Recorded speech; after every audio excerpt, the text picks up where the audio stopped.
नमस्कार, मेरा नाम है सुरेंद्र कुमार और आप सभी का दक्षिणा ई क्लासरूम में बहुत बहुत स्वागत। हम बातें करने वाले हैं FST 31 पेपर वो है। आइए क्लास स्टार्ट करते हैं। सवाल नंबर 1 से पहला सवाल मेजरमेंट से रिलेटेड है। इसमें क्या बोल रहा भाई साहब कि L is equal to L1 L2 divided by L3। इस तरह से वो मेजरमेंट कर रहा है और L1 की वैल्यू आपको सारी फिट में दी हुई है। L1 is equal to 200 plus minus 2, L2 is equal to 5.5 plus minus 0.1 and L3 is equal to 10.0 plus minus 0.4। So अगर अपने को L निकालना होगा तो डायरेक्टली निकाल लेंगे। L की वैल्यू क्या होगी 200 into L2 that is 5.5 divided by L3 that is 10 है ना। 200 इंटू 5.10 करिएगा तो ये 110 वैल्यू आ रही। अब अपना जो आंसर आएगा वो L plus minus delta L में आएगा। वो अगर निकालना है तो अपन लॉग लेते हैं है ना। तो अपन यहाँ पे ये लिख सकते हैं कि डेल्टा L बटा L is equal to L1 delta L1 divided by L1 plus delta L2 divided by L2 plus delta L3 divided by L3। अब आप ध्यान से देखिए तो L की वैल्यू तो आपको दी हुई है कितनी, डेल्टा L 110। डेल्टा L1 की वैल्यू कितनी है 2 डिवाइडेड बाई 200। डेल्टा L2 कितना है 0.1 डिवाइडेड बाई 5.5 आ जाएगा। Delta L3 is 0.4 divided by 10। अब आप यहां से सॉल्व करेंगे तो आपके लिए डेल्टा L आ जाएगा। ये डेल्टा L सॉल्व करने पे आ रहा है अराउंड 8 फीट। कितना अराउंड 8 फीट। तो फाइनल आपका आंसर कितना हो जाएगा 110 प्लस माइनस 8। ये आपका फाइनल जो है L इतने फीट में आंसर आ जाएगा। तो एक आसान किस्म का सवाल है, कोई बहुत ज्यादा डिफिकल्टी इसमें नहीं है। आइए आगे बढ़ते हैं सवाल नंबर 2 पे। सवाल नंबर 2 भी बड़ा आसान टाइप का ही है। द काउंट रेट है 100 centimetre radio active material is C है। काउंट रेट आपका N इंटू C की बात कर रहे हैं। जब 100 था तब मान लीजिए कि डिसइंटीग्रेशन कांस्टेंट लेमडा C था। अब बोल रहा है कि some of liquid is now discard the count rate of remaining liquid is found C/10 after 3 half lifes. मतलब कुछ पार्ट इसमें रिमूव कर दिया गया तब उसकी जो है मतलब अब जैसे 100 थी, रिमूव करने के बाद मान लो कितना बच गया x सेंटीमीटर क्यूब है ना। तो काउंट रेट की कितनी हो जाएगी x इंटू लेमडा। पर ये अभी बात नहीं कर रहा है कितनी हाफ लाइफ के बाद की बात कर रहा है, ये बात कर रहा है 3 हाफ लाइफ की। तो इसके बाद 3 हाफ लाइफ के बाद हर एक के बाद में डिवाइड बाई 2 की पावर n हो जाता है। तो ये बचा कुछ कितना होगा x नहीं रहेगा, x अपॉन 2 की पावर 3। और ये बोल रहा है कि ये भाई साहब C/10 हो जाता है। तो आप लेमडा की वैल्यू यहां से उठा के डाल दीजिएगा। लेमडा की वैल्यू आपके लिए क्या हो जाएगी x upon 8 into C/100 that is equal to C/10। तो यहां से C से C निपट गया। x की वैल्यू क्या आ रही है 800 डिवाइडेड बाई 10 जो कि किसके बराबर होगा 80 के बराबर होगा।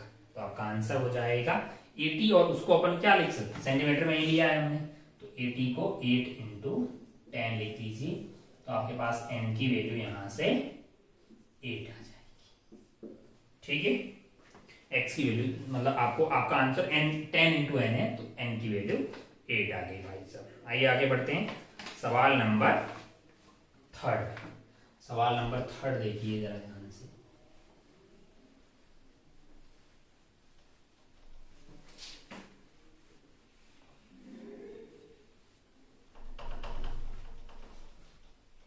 सवाल नंबर 3 जो है वो ऐसा है, जरा ध्यान से देखिए। 3 बहुत ही सस्ता सवाल है। आप सवाल को पढ़ेंगे तो आप ये पाएंगे कि यहाँ पे जो है 100 वोल्ट की बैटरी लगी हुई। क्या लगी हुई 100 वोल्ट की बैटरी लगी हुई और बीच में यहाँ पे जो वायर है उसका रेजिस्टेंस इस तरह से है कि यहाँ पे जो वोल्ट मीटर लगा है वो क्या कर रहा है ये वाले पार्ट का रेजिस्टेंस वो इस तरह से तोड़ रहा है कि ये वाले पार्ट का रेजिस्टेंस इसका डबल है। मान लो इस वाले का R है तो इसका कितना है 2R। कुछ करंट आ रहा होगा इसमें से, मान लो I1 करंट आ रहा है? ये I1 किधर जाएगा, इधर चला जाएगा।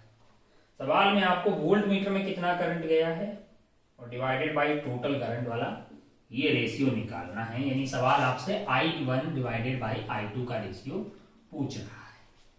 अब आप ध्यान से देखिएगा तो वोल्ट मीटर की जब ये क्या हो रहा है कि 20 वोल्ट की वोल्ट मीटर की रीडिंग आ रही है, यानी यहां का पोटेंशियल डिफरेंस कितना है, 20, ठीक है। और अगर आप ध्यान से देखें तो यहाँ का 20 होगा तो भैया यहाँ का कितना होगा, 80 होगा, क्योंकि ये जो बैटरिया है वो 100 वोल्ट की है। तो क्या मैं ऐसा नहीं लिख सकता कि इधर की तरफ करंट जा रहा होगा 20 डिवाइडेड बाई R और इधर से आ रहा होगा I2, that must be equal to I1 and which is equal to 80 divided by 2R, है कि नहीं है ना? इसमें कोई लाज शर्म वाली बात नहीं है। तो अगर आप ध्यान से देखें तो आप ये पाइएगा कि यहां से आपका I2 जो है उसकी वैल्यू क्या आ रही है, 80 divided by 2R minus 20 divided by R। तो यहाँ 2R और ये 40 हो गया है, तो I2 की वैल्यू क्या आ गई है, 40 डिवाइडेड बाई 2R। और I1 की वैल्यू कितनी है, मैंने कहा I1 तो ये वाला है 80 डिवाइडेड बाई 2R। हो सवाल आपको क्या बोल रहा है, I1 by I2, 80 divided by 2R divided by I2 that is 40 divided by 2R। ये कट गया भाई साहब, आंसर कितना आ गया है, 2 आ गया भाई। तो 2 इसका आंसर हो जाएगा। इसको आप सॉल्व कर लेते तो बड़ा ही सस्ता सवाल। फोर्थ बताते हुए लास्ट शर्म आ रही है। फोर्थ बिल्कुल ही फॉर्मूला बेस्ड है, ब्रैग्स लॉ आपने केमिस्ट्री वगैरह में पढ़ा होगा। तो आप जानते हैं कि 2D sin theta is equal to n lambda. आपको यहाँ शायद फर्स्ट ऑर्डर पूछा गया तो n की वैल्यू क्या हो जाएगी, 1 हो जाएगी, और ये लेटिस के बीच का डिस्टेंस रहता है। तो आपको जो भी दिया हुआ है क्रिस्टल लेटिस कांस्टेंट 0.6 दिया हुआ है नैनोमीटर में, और क्या दिया हुआ, थीटा भी दिया हुआ 30 डिग्री। तो 2 की जगह 2 और d की वैल्यू आपको 0.6 नैनोमीटर दी है, तो 10 की power -9 sin theta is 1/2 sin 30 degree and which is equal to 1 into lambda. जब आप इसको सॉल्व कर रहे हैं तो लैम्डा की वैल्यू 0.6 नैनोमीटर आ रही है। तो एक सस्ता सवाल है, बिल्कुल बड़ी आसानी से आप इसको करके आगे बढ़ सकते थे। ये था आपका सवाल नंबर 4। सवाल नंबर 5 के फोटो में आप जाइएगा ना, बड़ा ही मतलब जो है कोई बहुत ज्यादा डिफिकल्ट वाली बात है नहीं इसमें। इधर से आपका करंट आई जा रहा है, ये आपका ऐसा सीन है, यहां से करंट आई आ रहा है और वो इधर की तरफ जा रहा है। और दूसरा एक है यहां पे, अगर आप ध्यान से देखें तो ऐसा है, ये पॉइंट P से इधर से करंट आके इधर चला गया, इधर से आके इधर चला गया, और यहां पे एक और वायर है जिसमें करंट ऐसे आता है और वो ऐसे चला जाता है। अगर आप ध्यान से देखें तो आपको पॉइंट O पे कितना मैग्नेटिक फील्ड होगा ये पूछा गया है ना। और नहीं, O यहाँ पे है, ये ओरिजिन है, और ये वाला जो है वो 2,0 तो ये वाली दूरी 2 हो जाएगी, और ये वाला कितना है 6,0 है, तो 2 ये है, तो ये वाली दूरी 4 हो जाएगी, है ना। अब आप ध्यान से देखिए, तो ये पॉइंट पे आपको मैग्नेटिक फील्ड पूछा है, इसके कारण क्या आएगा 0, इसके कारण 0, इसके कारण 0, इसके कारण 0, क्योंकि वायर यहीं से जा रहा है। ये और ये खत्म, तो बचा किसके कारण लाला, इसके कारण है, इसके कारण, दोनों में आई है। इसके कारण किधर आएगा, नीचे की तरफ, अंदर की तरफ, इसके कारण अंदर की तरफ। तो क्या दोनों का ऐड कर ले लाला, मैंने कहा हाँ, इनफाइनाइट वायर। देखो जरा ध्यान से भाई, ये वाले वायर के कारण क्या आएगा यहाँ पे, mu naught I upon 4 pi D, 4 pi semi infinite है ना, तो 4 पाई डी, डी की वैल्यू कितनी 2 है। ये वाले के कारण भी, ये भी सेमी इनफाइनाइट है, दोनों सेम डायरेक्शन में तो ऐड हो जाएंगे, अपॉन 4 पाई डी, और डी की वैल्यू क्या है 4 है, दोनों को ऐड कर दीजिए, यहाँ पे भी 4 कर दीजिए, यहाँ पे 2 कर दीजिए, तो ये ऐड होके आपके पास 3 mu naught I upon 4 pi D था ना, तो ये आपका 16 पाई आ गया है, ठीक है। ये 4, तो आपको क्या निकालना है, 3 mu naught I upon alpha है ना, अच्छा यहाँ पे 32 है, तो अगर आप इसको 9 कर देंगे, नहीं 6 कर देंगे, 6 mu naught I divided by 32 पाई भी लिख सकते हैं। तो आपके पास जो अल्फा है इसकी वैल्यू यहाँ से क्या आ गई है, 6 आ गई। अल्फा की वैल्यू आपके लिए सॉल्व करके क्या आ गई, 6 आ गया। अरे ऊपर नीचे 2 से मल्टीप्लाई, आप ये होना है बस, ये दोनों लोग ही तो कंट्रीब्यूट कर रहे हैं। Mu naught I upon 4 pi D sine theta 1 plus sine theta 2, sine theta 1 90 हो गया, थीटा 2 0 हो गया, तो आंसर आया b is equal to mu naught I upon 4 pi D. D वहां पे परपेंडिकुलर दूरी है, तो यहाँ 2 है और यहाँ 4 है। 0 2 मीटर 6 मीटर, बीच की दूरी 4 मीटर। उम्मीद है कि ये आपसे हो गया होगा। सवाल नंबर 6, 7 और 8, मतलब बड़े ही आसान है, बड़े ही आसान है, आपको बताऊं मैं। पूरा सवाल बड़ा देख के डरने की जरूरत नहीं, बड़ा ही सस्ता सवाल है, मतलब है ना।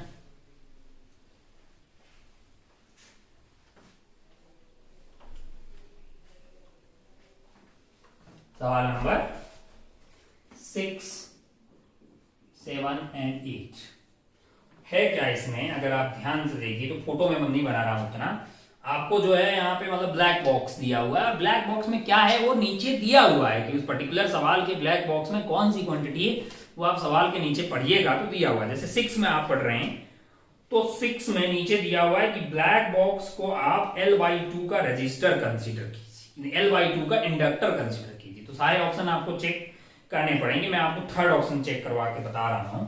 थर्ड ऑप्शन में आपके पास ब्लैक बॉक्स यहाँ पे था, मैंने यहाँ पे इंडक्टर लगा दिया है और यहाँ पे रेजिस्टर लगा दिया, ये L/2 हो गया है और यहाँ पे 2R का रेजिस्टर लगा हुआ है जिसमें करंट आई जा रहा है। और क्या है भाई साहब, यहाँ पे बैटरिया लगी हुई है और स्विच को बंद किया जा रहा है, ये V है और इसमें करंट जो है वो ये I1 शो किया हुआ है। ओके, अब आप ध्यान से देखिएगा, ध्यान से आप देखेंगे तो भाई साहब ये LR सर्किट हो गया इतना। इसका टाइम कांस्टेंट क्या होता है, tau is equal to L/R होता है। L खुद ही L/2 है, R है। तो आप थर्ड में जाइएगा तो आप पाएंगे थर्ड में मैच होता हुआ फर्स्ट, है ना। अब आप और चेक करिए, फर्स्ट में अगर आप चेक करेंगे तो R वाले पे जाके देखिए, R वाले में लिखा हुआ है कि जो I1 है उसकी वैल्यू E डिवाइडेड बाई, ये E दिया हुआ है, होगी भाई ना। I1 की वैल्यू क्या होगी, E डिवाइडेड बाई 2R ही तो होगी। E पोटेंशियल डिफरेंस है और ये 2R है, तो आपको S वाला R वाला करेक्ट होता हुआ दिखाई देगा। इस तरह से आपको सारे चेक करने हैं और ब्लैक बॉक्स में क्या दिया हुआ है वो आपको मतलब फोटो में ऐड कर करके चेक करने हैं। तो बहुत सस्ता सवाल, कुछ भी बहुत डिफिकल्टी नहीं है इसमें, बस हाँ बहुत सारे फोटो हैं, इसको देख के डरने की जरूरत नहीं है। उसी तरह से अगर आप 7वें में देखिएगा तो बोल रहा है कि ब्लैक बॉक्स में एक रेजिस्टेंस लगा हुआ है। जो ब्लैक बॉक्स है वो क्या है, एक रेजिस्टर है। तो यहाँ पे आप ध्यान से देखिएगा, अगर आप सेकेंड वाले ऑप्शन को देखेंगे, कौन से वाले को, तो यहाँ पे आपके पास यहाँ पे इंडक्टर है और थोड़ी सी मेहनत है, मतलब थोड़ा सा बड़ा है तो आपको चेक करना पड़ेगा। 2R है और यहाँ ब्लैक बॉक्स में अगर मैंने रेजिस्टेंस R का रेजिस्टेंस लगा दिया, क्या लगा दिया, R का रेजिस्टेंस लगा दिया, यहाँ बैटरिया है और यहाँ पे स्विच है जिसको बंद किया जा रहा है, T इज इक्वल टू 0 पे और ये है E। अब आप ध्यान से देखिएगा, अब अगर आप यहाँ पे क्या है R, तो ये एक सर्किट बन गया। अब आप ध्यान से देखिएगा I1 कहां पे है, इसमें I1 यहां पे आ रहा है, क्या आ रहा है, हाँ। अब आप ध्यान से देखिएगा तो ये LR सर्किट हो गया है। आप अपने को पता है भाई साहब टाउ होगा L equivalent divided by R equivalent. तो अपन क्या करते, बैटरी को ऐसा मान के R इक्विवेलेंट निकालते कि नहीं निकालते, L के अक्रॉस। तो L के अक्रॉस देखेंगे तो ये 2R और R पैरेलल होंगे, तो 2R इंटू R डिवाइडेड बाई 3R।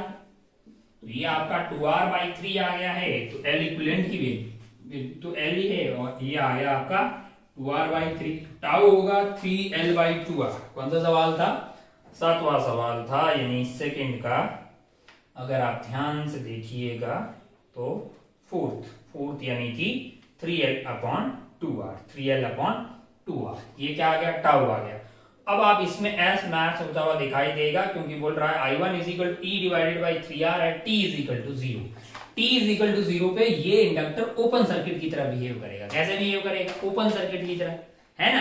t is equal to 0 पे आपका इंडक्टर बिहेव करता है ओपन सर्किट की तरह, और ठीक वैसे ही ऐसे t is equal to infinity पे वो प्लेन वायर की तरह बिहेव करता है, तो इसमें कोई करंट नहीं जाएगा। 2R और R सीरीज में हो गए, 3R बैटरिया E वोल्ट की है, तो E डिवाइडेड बाई 3R आएगा। ये तो लल्लू गुल्लू बात हो गई।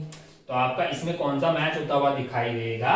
थर्ड का, मतलब सही आंसर होगा आपका सेकंड के फोर्थ का, सेकंड में फोर्थ जाएगा और देन उसका एस, है ना, जो कि आपको ऑप्शन नंबर 3 में दिखाई देगा, जो कि आपको ऑप्शन नंबर 3 में दिखाई देगा। ब्लैक बॉक्स में आपने आर रख दिया। ठीक इसी तरह से अगर आप 8वें वाले को देखिएगा, किसको? 8वें वाले को देखिएगा, जो बोल रहा है ब्लैक बॉक्स के अंदर जो वैल्यू है उसको 2R मान लिया जाए, है ना। अगर आप पहले ही वाला फोटो है, कौन सा वाला, जो पहला वाला फोटो है, कौन सा, ये वाला, यहाँ पे एक इंडक्टर है और यहाँ पे एक रेजिस्टर है R, और यहाँ पे बोल रहे हैं भाई साहब की I1 इसमें जाएगा, और ब्लैक बॉक्स यहाँ पे भाई साहब बोल रहे हैं कि ब्लैक बॉक्स को क्या मान लें? 2R मान लें। अब आप ध्यान से देखिएगा, ध्यान से अगर आप देखेंगे तो ये कार्यक्रम E है और यहाँ पे स्विच लगा हुआ है, t इज इक्वल टू 0 पे इसको क्लोज कर रहे हैं।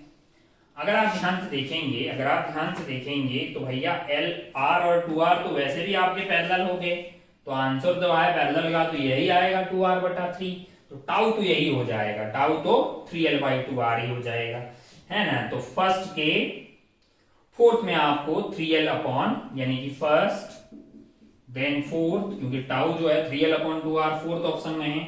देन अगर आप ध्यान से देखिएगा तो बोल रहा है क्यू में जाइए, I1 की बात कर रहा है, I1 की बात कर रहा है, बोल रहा है I1 की वैल्यू E बटा R हो जाएगी एट इंफिनिटी, क्या? इंफिनिटी, इंफिनिटी पे t is equal to infinity पे भाई साहब प्लेन वायर की तरह बिहेव करेंगे, तो पोटेंशियल डिफरेंस जो है वो अरे भाई यहाँ जब पोटेंशियल डिफरेंस रहेगा ही नहीं तो E इसके क्रॉस रह जाएगा ना, E तो यहाँ से इसके अक्रॉस E रहा तो फिर करंट की वैल्यू E डिवाइडेड बाई R ही आएगी ना, ये वाले के अंदर, तो R रेजिस्टेंस के अंदर, तो आपका ऑप्शन जो है वो Q वाला सही हो जाएगा। तो इस तरह से आप जो है ये मतलब वैल्यू को रख के आपको चेक करना था, कौन से?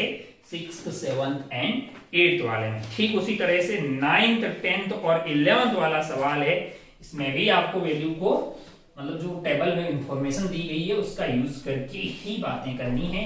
कॉन्सेप्ट के लिहाज से कोई बहुत टफ सवाल है नहीं, दोनों ही ये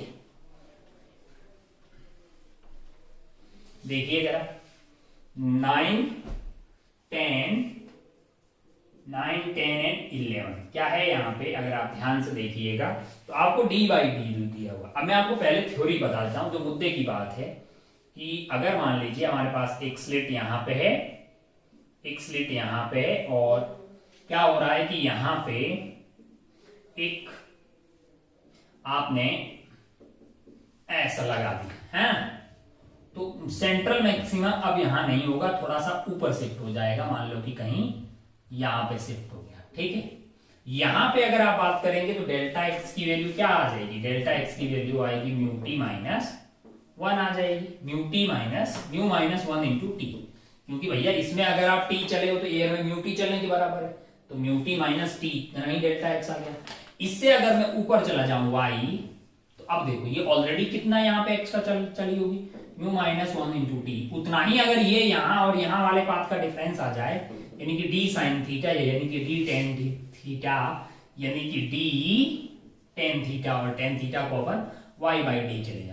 तो अगर आप ध्यान से देखें तो यहां से वाई की वैल्यू आ जाएगी आपके लिए mu minus 1 T D divided by D, यानी इतना ऊपर शिफ्ट अब कौन हो जाएगा? सेंट्रल मैक्सिमा, सेंट्रल मैक्सिमा इतना ऊपर शिफ्ट हो जाएगा। ये तो बहुत ही आसान सी बात हुई।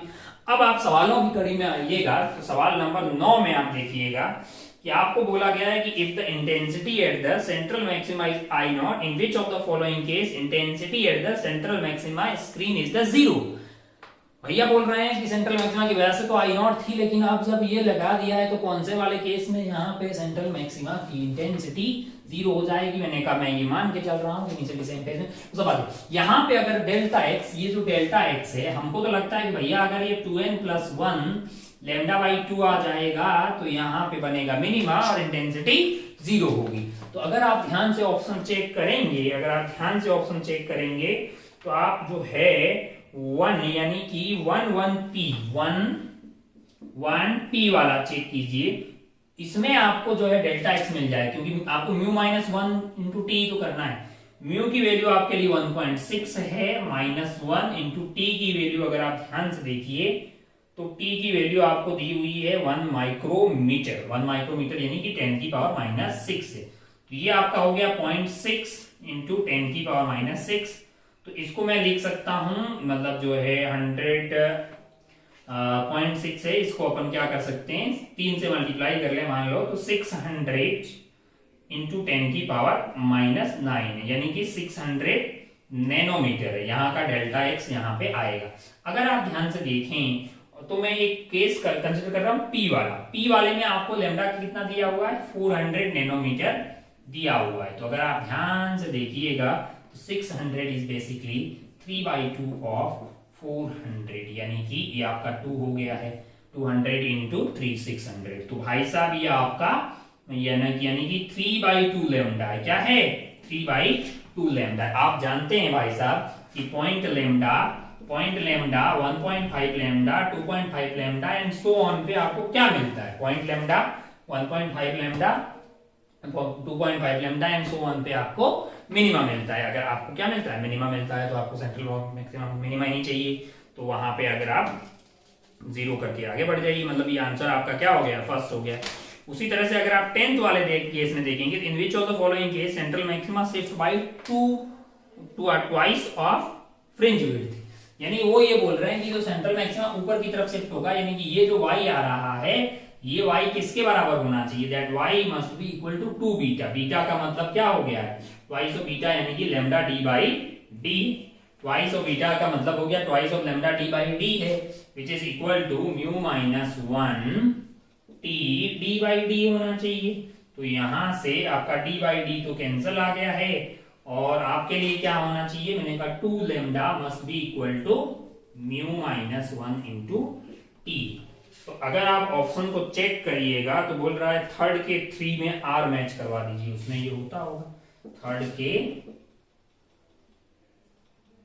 3 में आर, थर्ड क्या है भैया, थर्ड में D by D is this, 3 में है 2 और 1 पॉइंट, ओके 2 लेमडा। लेमडा कितना बोल रहा है, आर में लेमडा है 8 नहीं 600 लग रहा है, हाँ तो ये 600 नैनोमीटर है। म्यू माइनस 1 यानी कि म्यू माइनस 1 आपको कौन सा में जाना है, 3 में ना, 3 में म्यू माइनस 1 आपके लिए हो जाएगा 1.6 माइनस 1 यानी कि 0.6 और इंटू 2 माइक्रोमीटर यानी कि 10⁻⁻6। तो इसको अपन क्या कर सकते हैं, 600 इंटू 2 इंटू 10⁻⁻9 करेंगे, जो कि नैनोमीटर हो गया।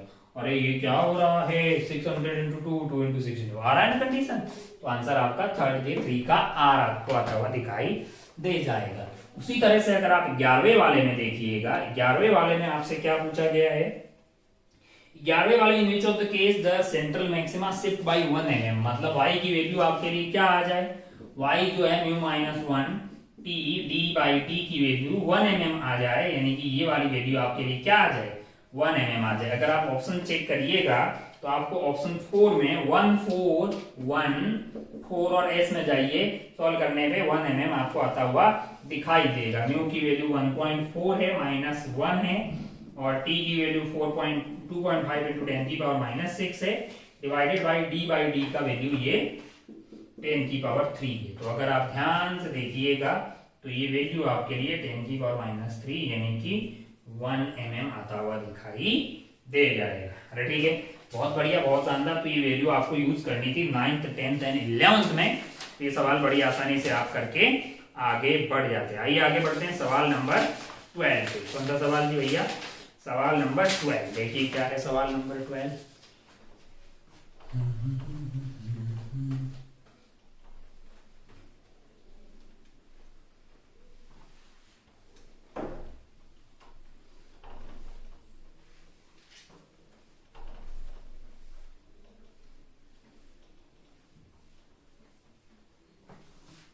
सवाल नंबर 12 में क्या किया गया है, अगर आप ध्यान से देखिए तो वैसे ये भी वैल्यू है। Disc is given initial velocity omega naught, एक डिस्क है, मास m, रेडियस r, और इसको इनिशियल वेलोसिटी क्या दे दी गई है, ओमेगा नॉट है, और ये आपका सरफेस हो गया। and placed on the rough horizontal surface as shown, the quantity which will does not depend on coefficient of friction. Mu पे नहीं डिपेंड करेगा। देखो अभी इसका v कितना है, 0 है, तो फ्रिक्शन इधर लगेगा, धीरे धीरे बढ़ेगा और एक वक्त ऐसा आएगा कि v और ओमेगा r बराबर हो जाएंगे, v is equal to omega r। इस दौरान क्या लग रहा होगा, इस पे फ्रिक्शन लग रहा होगा म्यू एम जी, एक्सेलरेशन आ रही होगी म्यू जी, है ना। रिटार्डेशन क्या आ रहा होगा, फ्रिक्शन का टॉर्क आ रहा होगा, क्योंकि इनिशियली इसका ओमेगा अंदर की तरफ है और टॉर्क आ जाएगा आपके पास mu M G R is equal to I alpha से। तो ये जो आपको टॉर्क आएगी, ये मतलब रिटार्डेशन करेगा, उससे कि ओमेगा कम होगा और v बढ़ जाएगा, एक केस ऐसा है। अगर आप इस बिंदु के अबाउट बात करें, ऐसे खूब सवाल अपन करते रहते हैं, तो यहां से आप Li is equal to L final में सीधा आप जो है क्या लगा सकते हैं, v और ओमेगा निकाल सकते हैं, क्योंकि भाई एक रिश्ता Li इज इक्वल टू यहाँ पे I omega is equal to I omega plus M B R, ये करिएगा तो सीधा आपको मिल जाएगा, और एक भी इज ओमेगा आर है। तो अगर आपको ओमेगा नॉट दिया हो तो v और ओमेगा डायरेक्ट निकाल सकते हैं, क्या करके इस पॉइंट के about Li is equal to L final, क्योंकि फ्रिक्शन से यहीं पास हो रहा है, नॉर्मल भी यहीं से पास हो रहा है, mg भी यहीं से पास हो रहा है। तो बोल रहा है सवाल आपसे कि then quantity which will not depend on coefficient of friction. देखो भैया यहाँ से कोएफिशिएंट ऑफ फ्रिक्शन कितना है, उससे क्या डिपेंड करेगा, उससे ये mu M G divided by M करेंगे तो म्यू जी डिपेंड करेगा, अल्फा डिपेंड करेगा, है कि नहीं है। लेकिन ये v और ओमेगा कितना आएंगे ये डिपेंड नहीं करेगा, क्योंकि वो तो सब सीधा बस आएंगे, जितना ज्यादा या कम होगा उससे वो कितना दूर जाके आएगा वो डिपेंड करेगा। तो पहला बोल रहा है time until pure rolling begins, यानी टाइम इस बात पे डिपेंड करेगा, टाइम तो डिपेंड करेगा। सेकंड बोल रहा है डिस्प्लेसमेंट, बिल्कुल करेगा, कितने रेवोल्यूशन के बाद में। थर्ड बोल रहा है velocity when the pure rolling begins, मैंने कहा ये v और ओमेगा में डायरेक्ट इससे निकाल सकता हूं, इन सबको बीच में लाने की जरूरत ही नहीं, Li is equal to L final. Third आपका सही हो गया। The work done by the force of friction, fourth ये डिपेंड नहीं करेगा, क्योंकि आपका फाइनल काइनेटिक एनर्जी तो आप यहीं से निकाल सकते हो ना, इनिशियल आपको दी हुई है, तो भैया तब बीच का जो है वो वर्क डन बाय फ्रिक्शन, तो चेंज इन काइनेटिक एनर्जी आएगा ना, जब आप फाइनल वाली काइनेटिक एनर्जी वैसे निकाल लेते हो, इनिशियल वाली दी हुई तो दोनों का डिफरेंस लेंगे, वही ना टोटल वर्क डन आएगा। वन इज ट्रांसलेशनल वाला वर्क होगा, टोटल मतलब एक रोटेशनल वर्क भी होगा फ्रिक्शन का, दोनों का सम करिएगा तो वो चेंज इन काइनेटिक एनर्जी के बराबर आएगा। तो ऑप्शन 3 एंड 4 जो होंगे वो डिपेंड नहीं कर रहे हैं, 1 एंड 2 कर रहे हैं भाई साहब, तो आंसर आपका 3 एंड 4 आ जाएगा। बहुत ही बढ़िया, बहुत ही शानदार। आइए आगे बढ़ते हैं सवाल नंबर 13।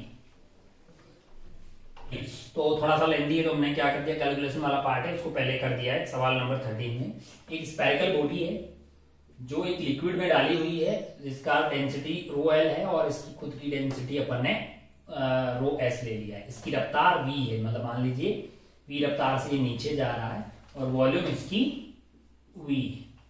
तो क्या होगा अगर आप ध्यान से देखें, अगर इसकी डेंसिटी जो है सॉलिड की ज्यादा है लिक्विड से, तो ये डूबने लगेगी, नीचे इस पे mg लग रहा होगा, ऊपर बायंसी लग रहा होगा और आपके पास विस्कस फोर्स लग रहा होगा 6 पाई ईटा rv, v वहां पे रफ्तार होगी। तो इसके ऊपर जो है नेट फोर्स की बात करें तो mg minus buoyancy minus 6 pi eta rv is equal to mass into acceleration. Acceleration को अपन ने dv बाई dt लिखते हैं, v यहाँ पे क्या है, रफ्तार। तो यहां से अगर आप ध्यान से देखें तो m से डिवाइड कर दिया आप mg को, m क्या है, इसका मास है, वो क्या हो जाएगा, rho of solid into volume into g, और ये जो बायंसी है वो rho of liquid into v is volume into g है। ये वाली वैल्यू मैंने डाल दी। यहाँ पे क्या किया, dv बाई dt अपने को इस साइड रख दिया, बाकी कार्यक्रम को उधर ले गए। ये कार्यक्रम एक v का फंक्शन है और एक बाकी वाला कांस्टेंट है, तो ये वाले को a लिख दिया और ए वाली वैल्यू को b लिख के इनटू v कर दिया। मुझे इसको इंटीग्रेट करना है बेसिकली, तो इस प्लस आइटम को a लिख दिया और इसको b लिख दिया। अब आप ध्यान से देखिए तो ये a माइनस bv हो गया है और 0 से v तक इंटीग्रेट कर दिया। पहले इसकी रफ्तार 0 थी, टाइम 0 से t तक। तो आप अगर इंटीग्रेशन को देखिएगा तो सॉल्व करेंगे तो आपको v की वैल्यू इस तरह से आती हुई दिखाई देगी, a by b into 1 minus e की पावर b इंटू t। अब स्टेडी स्टेट यानी कब आएगा, जब time is equal to infinity हो जाएगा, वेलोसिटी कांस्टेंट हो जाएगी, t को इन्फिनिटी डालेंगे तो टर्मिनल वेलोसिटी जो है आपकी a बाई b आ जाएगी। यहाँ पे अगर आप ध्यान से देखें तो ये 1 अपॉन e की पावर इन्फिनिटी बन जाएगा, जो कि 0 हो जाएगा, यानी कि ये कांस्टेंट रफ्तार हो जाएगी a बाई b। आपको वो वक्त पूछा है जब रफ्तार जो है वो टर्मिनल वेलोसिटी कांस्टेंट हो जाती है, उसी को बोलते हैं, ये आपने पढ़ा होगा। अब आप ध्यान से देखें तो आपको बोला कि वो वक्त बताइए जब 90% हो जाए, मतलब है ना, तो रफ्तार जो है टर्मिनल का 90% यानी 0.9 इंटू a बाई b हो जाए, a by b is 1 minus e की power bt, a by b से a बाई b कट गया। टाइम जो होगा वो b पे डिपेंड करता हुआ आपको दिखाई देगा, क्योंकि बाकी तो कुछ है ही नहीं, बचा ही नहीं।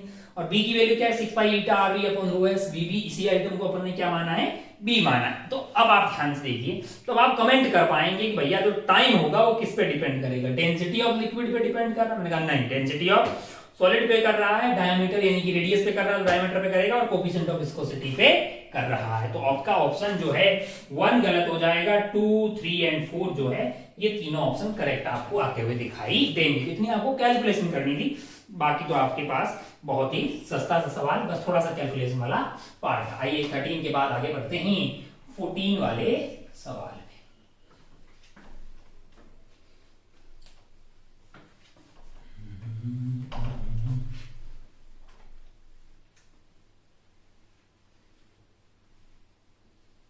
सवाल नंबर 14 क्या है, सवाल नंबर 14 जरा ध्यान से देखिए।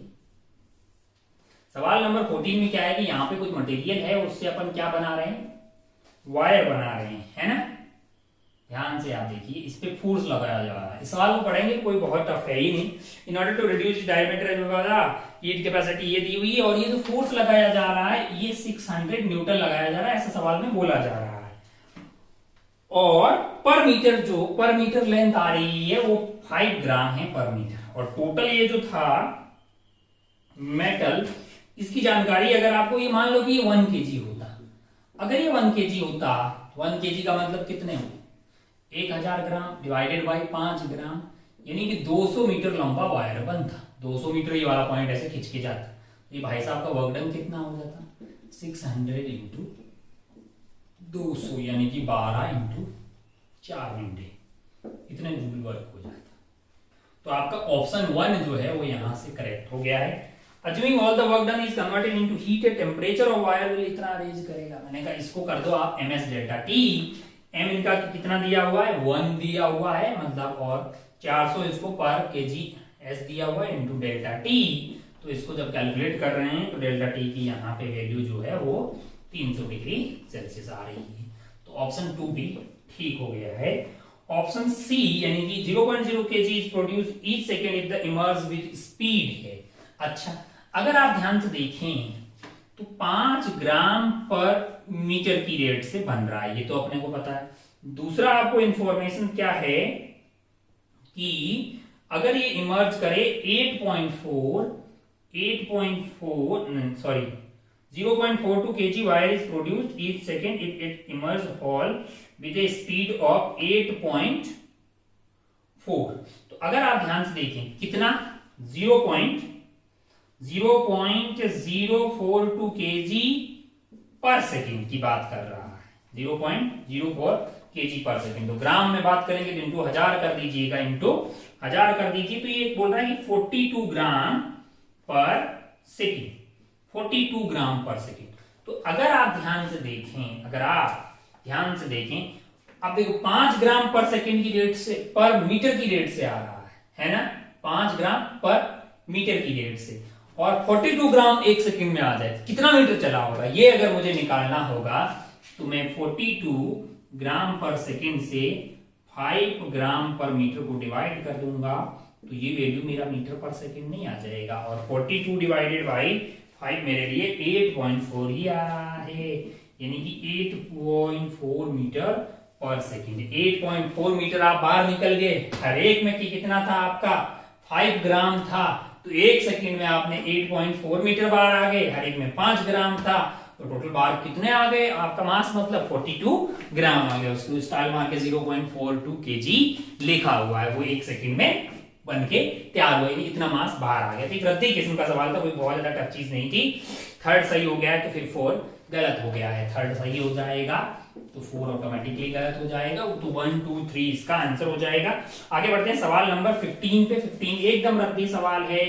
15 क्या है, it was the following statement that true about the stationary wave. हमें स्टेशनरी वेव के ऊपर जो है कमेंट करने हैं ऑप्शंस में। ऑप्शन 1 है no particle will move with same amplitude. मैंने कहा ये देखो, ये पार्टिकल और ये पार्टिकल का एम्पलीट्यूड सेम है, 2a 2a, तो ये पहली बात गलत हो गई है। All particle between two successive nodes reach their extreme position in phase. मैंने कहा हाँ भाई साहब, अगर ये नोड है, ये नोड है, ये नोड है, तो ये सारे लोग एक साथ एक्सट्रीम पे जाते हैं, ये सब साथ साथ मीन पे साथ साथ ऐसे सब जगह साथ साथ जाते हैं, तो दो नोड के बीच वाले और ये वाले उसकी इनके और इनके बीच का फेज डिफरेंस पाई रहता है और इनमें कोई दो के बीच में हमेशा जीरो रहता है। दो ही तरह की फेज डिफरेंस रहते हैं, जीरो एंड पाई। दो पार्टिकल, हाँ बिल्कुल भाई, एक साथ जाते हैं, इसमें कोई दोहराए वाली बात। दो नोड के बीच वाले, दो सक्सेसिव नोड के बीच वाले displacement and velocity, displacement and velocity nodes को एग्जिस्ट। यस, जिन पार्टिकल का डिस्प्लेसमेंट जीरो है उनकी वेलोसिटी भी जीरो, यानी उनका नोड और एंटी नोड जो है सेम ही टाइम पे आ रहा है, तो बात बिल्कुल सही है। दूसरा बोल रहा है कि velocity nodes and pressure nodes को एग्जिस्ट नहीं करना है, जहां पे भैया वेलोसिटी सबसे कम है और प्रेशर सबसे ज्यादा है, तो ये दोनों एक साथ होने वाले नहीं है, तो ये बात गलत हो गई लाला, है ना। तो आपका सही आंसर इसमें कौन सा हो जाएगा, 2 और 3 हो जाएगा, बाकी तो खत्म है। इसी तरह से अगर आप 16 वाले सवाल पे जाएंगे, 16 वाला भी ऐसा ही है, मतलब इतना लल्लू है, जरा ध्यान से देखिए। 16, 17, 18, 16 इसको डालते हैं, ध्यान से देखिए। 15 के बाद सवाल नंबर 16 में क्या है कि मतलब है ना, स्प्रिंग से आपने क्या किया, एक आइडियल स्प्रिंग है और उसे क्या कर दिया, push the part by ideal spring and release, धक्का वक्का दिया इसको, मतलब जो है, और इसको रिलीज कर दिया। मास m1 है और m2 है, तो दोनों में भैया ऐसे फोर्स लगेगा, equal and opposite. Centre of mass जो है वो जैसा है वैसा ही रहेगा, उसमें कोई फर्क पड़ने वाला नहीं है। अगर पहले रेस्ट में था तो रेस्ट में रहेगा, इसकी रफ्तार v1 हो जाएगी, इसकी रफ्तार v2 हो जाएगी। m1 v1 must be equal to m2 v2, लेकिन मोमेंटम कंजर्व रहना चाहिए, कोई एक्सटर्नल फोर्स सिस्टम पे लग नहीं रहा। Both toy car will acquire equal but opposite moment, बिल्कुल। Both the toy car will equal kinetic energy, मैंने कहा नहीं बे, मोमेंटम सेम है, काइनेटिक एनर्जी तो फिर p is equal to under p square बटा 2m, जब p सेम हो गया, m अलग अलग हुआ, तो फिर काइनेटिक एनर्जी सेम नहीं होगी, नहीं। फर्स्ट सत्य हो गया, सेकंड गलत हो गया भाई साहब। The more massive car will require less speed, कहां, अगर मास ज्यादा हो स्पीड कम होगी लाला, तो ये तो बिल्कुल सही है। फोर्थ देखिए, the smaller toy car will experience an acceleration of greater magnitude. मैंने कहा भैया जिसका मास कम होगा, देखो फोर्स तो सेम है, जिसका मास कम होगा उसकी एक्सेलरेशन ज्यादा होगी, तो हाँ बिल्कुल, smaller toy car will experience an acceleration of greater magnitude. मैंने कहा ये बात भी सही है, तो ये आपके ऑप्शन जो है 1, 3 एंड 4 जो है इसका करेक्ट हो गया। रद्दी पिद्दी सवाल था ये। आइए आगे बढ़ते हैं, सवाल नंबर 17 और 18। 17 और 18 भी ऐसे ही खत्म किस्म के हैं। अगर आप 17 देखिएगा, 17 में क्या है कि मतलब यहाँ पे एक स्फीयर है और यहाँ पे एक स्फीयर है, इस पे चार्ज क्या है, plus plus plus plus plus plus, यहाँ पे क्या, माइनस माइनस माइनस माइनस। ये वाले प्लस को ये वाला माइनस बुला रहा है, इसमें कोई लाशर्म वाली बात नहीं, सब तरफ से बराबर बुलाया जा रहा है, इसीलिए ये कहां पे, इक्विलिब्रियम में। अगर मैं थोड़ा सा इसको इधर खींच के छोड़ूं तो इनके बीच वाला प्रेम बढ़ जाएगा इधर वाले ही कंपेयर में, और ये इधर आ जाएगा, थोड़ा सा भी डिस्टर्ब करो तो ये अभी इक्विलिब्रियम में है, लेकिन वो कैसा इक्विलिब्रियम है, ये अनस्टेबल इक्विलिब्रियम है, अनस्टेबल इक्विलिब्रियम। जैसे ही अगर मैं इसको थोड़ा सा डिस्टर्ब करूंगा, इसकी एनर्जी कम हो जा रही होगी, तभी ना तो दूर दूर भाग के जाएगा यार, है ना। तो यहाँ पोटेंशियल एनर्जी इसकी ज्यादा है, थोड़ा ये अगर आप डिस्टर्ब करेंगे तो इसकी एनर्जी कम हो रही है। और अगर आप एनर्जी की बात करें तो हाँ, दोनों के केस में अपन U कैपेसिटर मान के अगर मान लो लिखें तो U is equal to Q square by 2C, तो चार्जेस तो वही रह रहे हैं, मतलब है ना, है कि नहीं यार। इसका मतलब क्या हुआ होगा, अगर आपका U कम हुआ होगा तो C बढ़ गया होगा। ऐसे अगर बड़ी आसानी से आप बता पाएंगे। The capacitance of capacitor will increase, इनका सत्य, द कैपेसिटर के कैपेसिटर रिमेन सेम, गलत बात। And the energy of capacitor will decrease, तभी तो वो भाग के दूर जा रहा है यार, है ना। इक्विलिब्रियम में है, लेकिन वो कैसा है, इक्विलिब्रियम में अनस्टेबल है। The potential difference between inertial will increase, इनका नहीं, Q तो वही है, तो C इंटू V, C बढ़ गया तो V बढ़ेगा, नहीं बढ़ेगा। 1 2 1 सही हो गया आपका, 2 आपका क्या है, गलत हो गया, 3 सही हो गया, 4 गलत हो गया, तो 1 और 3 यहाँ पे आपका आंसर आ जाएगा 17 वाले पे। और 18 वाला जो है ना, अगर आप ध्यान से देखिए तो रद्दी पिद्दी खत्म, टाटा बाय बाय, है ना। तो यहाँ पे अगर आपका y एक्सिस के अलोंग एक डाइपोल रखा हुआ है, ये डाइपोल रखा हुआ है P, ठीक है, ये यहाँ पे इसका सेंट्रल पॉइंट है और ये x एक्सिस है। इससे क्या हो रहा है, r दूरी पे ये Q एंड M है और ये रफ्तार v से जा रहा है, ठीक है। अब आप ध्यान से देखिएगा, electric dipole is fixed along y axis at the centre and origin, the at a given instant the charge particle is moving along x axis. Power of electric force, power की बात करिएगा, ये डाइपोल ऐसे, इसके कारण electric field इस direction में होगा, फोर्स इस डायरेक्शन में लगेगा, फोर्स इस डायरेक्शन में लगेगा, पावर होता है आपका इंस्टेंटेनियस F डॉट v, बीच का एंगल जो है 90 है, तो भैया ये F V into cos theta, power क्या आ जाएगा, 0 आ जाएगा। बिल्कुल सही है पहला वाला सवाल। फोर्स और वेलोसिटी के बीच का एंगल 90 डिग्री, एक्सेलरेशन है वेलोसिटी या परपेंडिकुलर, भाई फोर्स की डायरेक्शन में एक्सेलरेशन होगी, परपेंडिकुलर ही होगा ना, दोनों परपेंडिकुलर है। थर्ड में बोल रहा है the rate of change of velocity is 0, acceleration 0 है क्या, मैं नहीं ना, फोर्स लग रहा है तो एक्सेलरेशन भी आएगी। फोर्थ में क्या बोल रहा है, if charge is free to move it always move along X axis, मैंने कहा नहीं बे, इधर भागेगा ना, पॉजिटिव चार्ज है तो इलेक्ट्रिक फील्ड की डायरेक्शन में भागेगा, इधर आ जाएगा। ये डायपोल है, अपोजिट डायरेक्शन होता है ना पी की, है कि नहीं है, पॉजिटिव है तो इधर भागेगा, नेगेटिव होगा तो उधर भागेगा। ओ ला ला ला, तो फोर्थ भी गलत हो गया, ला ला। Okay tata bye bye. तो इस तरह से ये जो पेपर है आपका 18 सवाल का 31 पेपर 1 वो यहाँ पे होता है खत्म, और उम्मीद है कि आपने इसको पढ़ा होगा, क्योंकि सवाल कोई बहुत ज्यादा आउट ऑफ बॉक्स टाइप के इस पेपर में देखने को नहीं मिले हैं। तो उम्मीद है कि आपने बड़ी आसानी से मेजॉरिटी ऑफ सवाल को सॉल्व कर लिया होगा। जहां पे गलतियां हुई है उसको एक बार दोबारा एनालिसिस कीजिए, अपना और अपनी पढ़ाई का, अपनी हेल्थ का खूब ख्याल रखिए। मिलते हैं पेपर 2 के डिस्कशन में। जय हिंद, जय भारत, टेक केयर, बाय।